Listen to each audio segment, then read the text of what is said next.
Hello. Today I am going to draw this thing that a lot of people do really well. I'm just doing it for the first time to see how easily I can break it down.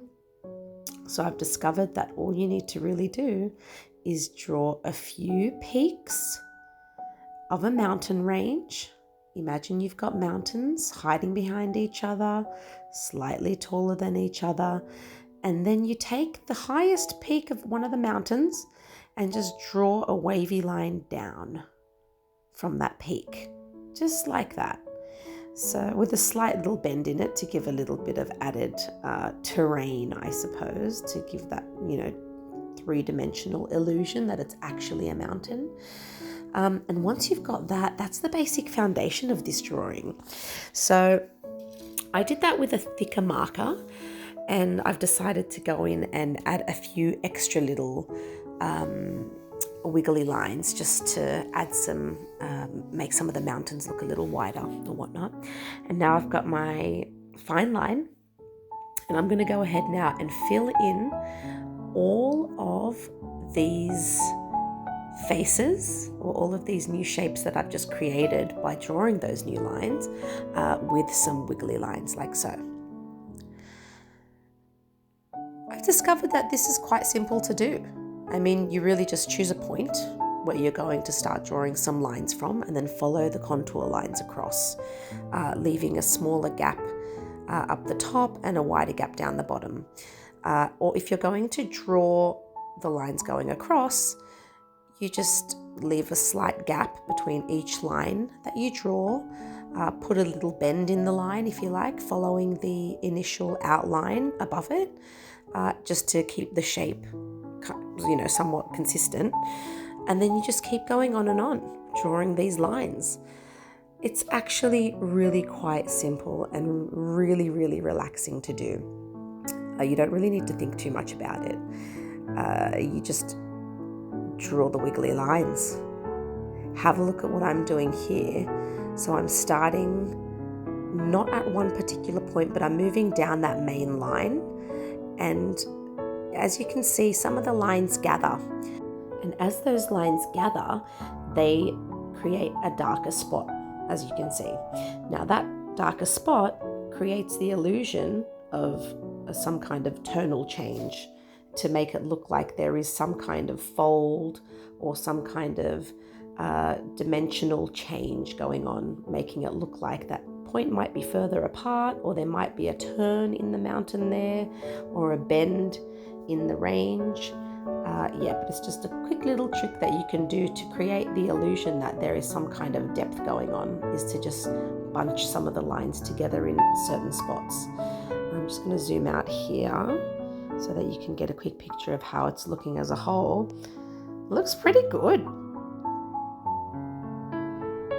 So once you decide you know what you're doing, I'm feeling quite confident here, so I'm going ahead and I've decided that I'm just going to do a couple of the same direction, so straight down and slightly to the right for those ones, or straight down and slightly to the left. And then I'm going to also choose a couple of those peaks and ranges and just follow the outline as it shows directly above it. So just following along and then gathering some of those lines there, and then just going on and continuing that line down. Now, remember, depending on the size of your page as well, you might need to be really careful with how you sort of control your hand here. As the page gets bigger, it becomes more and more difficult to draw a nice consistent line. So if you are using a larger size, if you're using like an A4 size sheet of paper, have a little plan and have a think about how long those lines need to be. Maybe do a little practice draw as well before you go ahead and do your final artwork. I'm just going to keep letting this recording play through now and stop talking for a little while. So just watch along if you'd like to get some ideas of different places that you can start these lines. I found, like I said, this is one of the first times I've done this kind of contour drawing. It's quite simple, and I've noticed that people that I've watched do these have a really nice natural flow to their work. Like you literally go with the flow. Draw a wiggly line down your page with your fine line and just follow that line across your shape.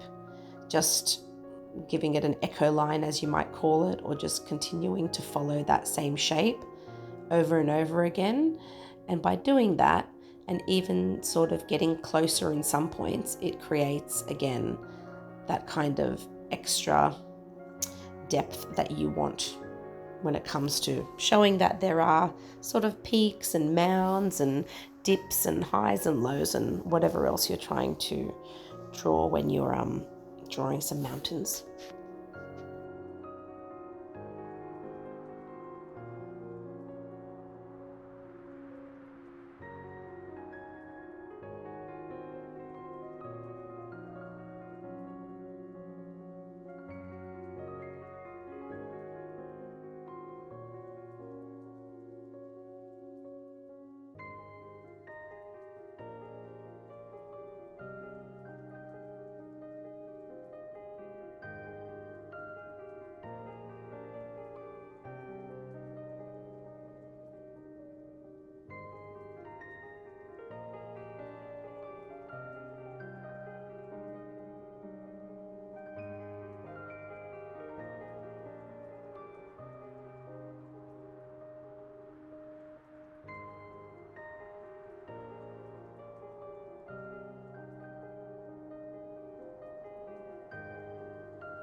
I added the moon because I want to black out the sky. So I just got a really thick texture there, and I'm just starting to color that in, and I'm going to speed this part up because it did take quite a while. The way that this paper that I'm using absorbs the ink, it just really sucks the ink through. So I needed a few coats of this marker to really get that color quite solid. So I've just gone over it twice, 3 times, possibly 4 times, and that's the end result.